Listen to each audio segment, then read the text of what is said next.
This episode of Proper English is brought to you by Hobbies and the idiom, get on or off your high horse. So, what's one of the opening questions we have in reserve for new students on italki, Ali?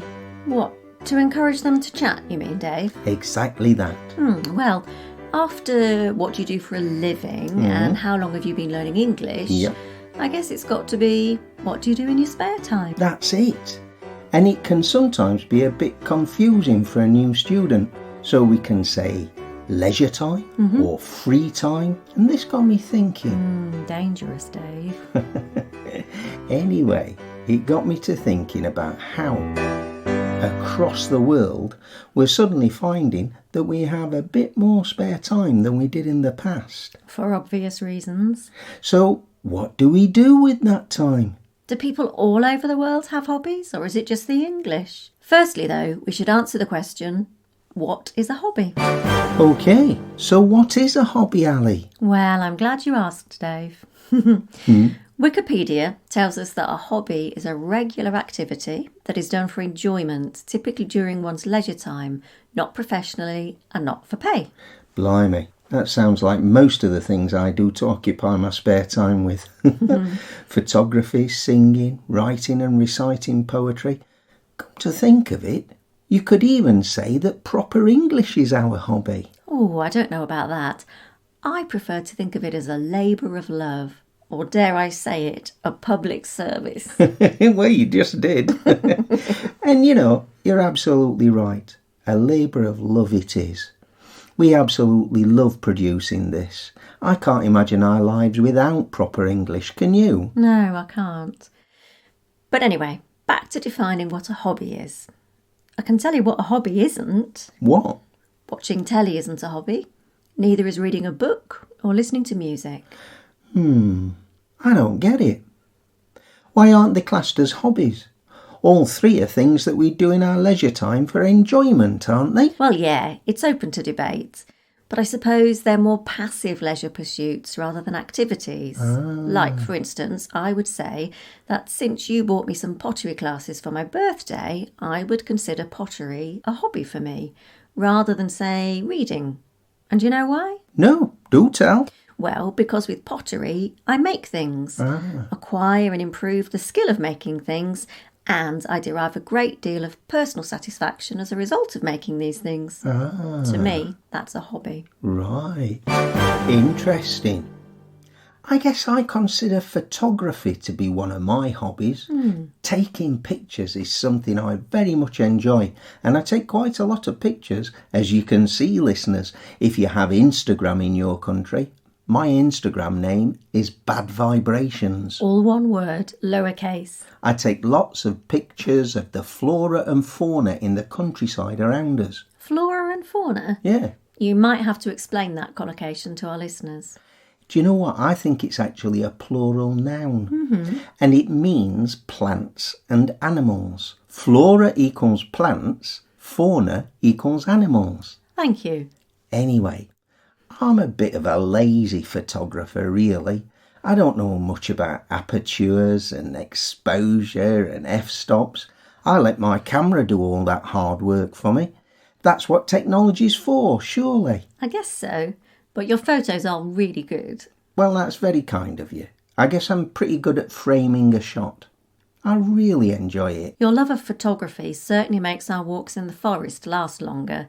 In fact, if you've got your camera round your neck, every walk is a long one. I'm aware of this. I must admit, I've always been an ambler rather than a rambler. Having a camera with me legitimises my glacial walking pace. And I end up with pictorial evidence of wherever we've been. So where does the word hobby come from, Dave? Well, I'm glad you asked, Ali. A hobby horse is a child's toy horse, usually a stick with a horse's head made of wood at one end and often a wheel at the other. It was for kids to pretend riding a real horse back in the day, way back in the day actually, going back to the 16th and 17th centuries. And over time, to ride your hobby horse became synonymous with following your favourite pastime. And I suppose that expression itself was shortened to simply the word hobby, meaning what we understand it to mean today. Exactly. I wonder if there's any relationship between hobby and obsession. I've often wondered that myself. However, I've had a bit of a search and I don't think there's any etymological relationship. Nice word. Thank you. Between the two words. A hobby is something you do for pleasure or relaxation, like gardening or rambling. Which, in case you didn't know, is walking for pleasure out in the countryside. I can't imagine anyone would become obsessed with anything so innocuous as gardening or rambling. Oh, I don't know. Remember Tetris? Oh yeah, that video game, slotting little bricks together in a column. That's the one. I can remember playing so many games of Tetris that when I closed my eyes, all I could see was little multicoloured bricks tumbling down the screen of my eyelids. I was the same with Candy Crush at one bit. It's not an obsession, though. It's just playing too many games, isn't it?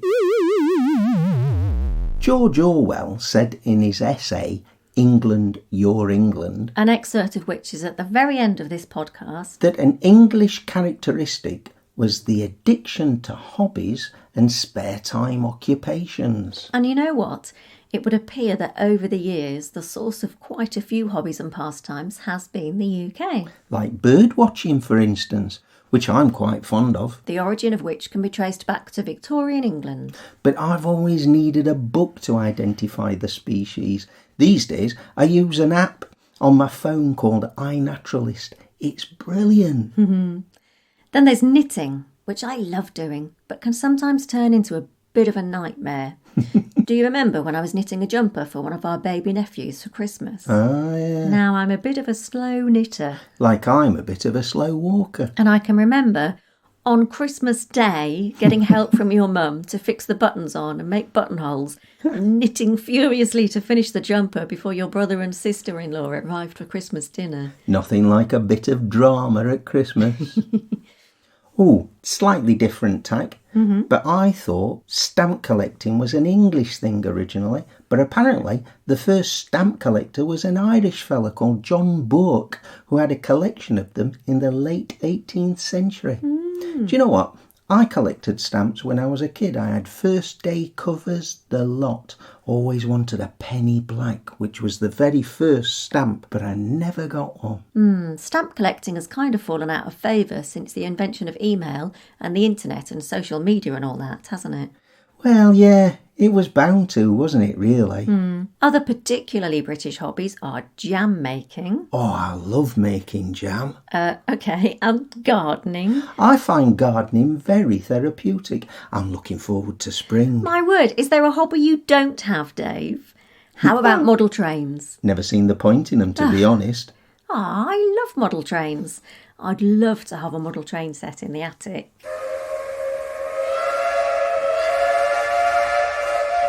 Now it's time for Idiom of the Week. Idiom of the week?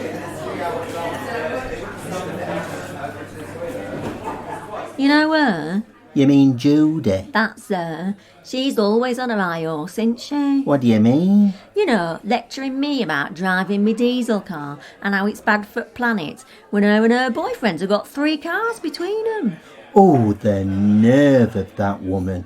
She always acts like she's so superior. You're not kidding. And what about Mr. White? What, him at number 10? Yes, him. He's so rude when he talks to that nice lady who works in the newsagents. Oh, I've heard him.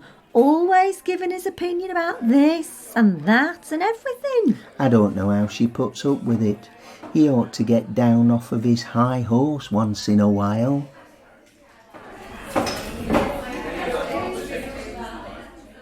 Can you tell what we mean? Someone who's on their high horse behaves as if they know better than other people, that they are superior in some way. Yeah, we usually associate it with a moral stance that they're taking, but it can be about anything. It's about their attitude mainly. Do you ever get on your high horse, Dave? Yeah, when I can't get my own way. What about you, Ali?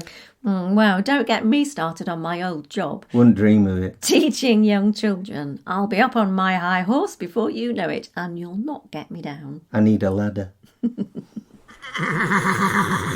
And here we are at the end of another episode of Proper English. As always, we hope you've enjoyed listening in on our conversation. We really do. Why not recommend us to a friend? Or a family member. Or a fellow student? It makes us so happy when we get new subscribers. We do a special happy dance, don't we, Dave? We do, yeah. And don't forget to rate, review and subscribe to us on your favourite podcast app. We also love getting feedback, so why not get in touch? Ask us questions. Tell us what you want in future episodes. But how, Ali? How? Well, our email address is properenglish, Or one word. @sapo.pt.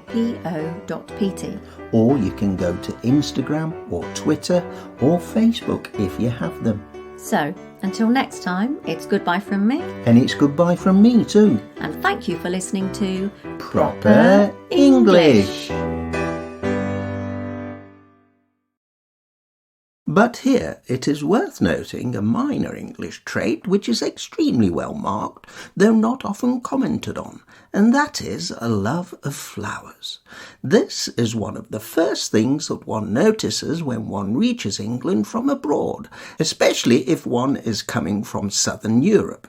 Does it not contradict the English indifference to the arts? Not really, because it is found in people who have no aesthetic feelings whatsoever. What it does link up with, however, is another English characteristic which is so much a part of us that we barely notice it, and that is the addiction to hobbies and spare time occupations, the privateness of English life. We are a nation of flower lovers, but also a nation of stamp collectors, pigeon fanciers, amateur carpenters, coupon snippers, darts players, crossword puzzle fans. All the culture that is most truly native centres round things which, even when they are communal, are not official. The pub, the football match, the back garden, the fireside, and the nice cup of tea.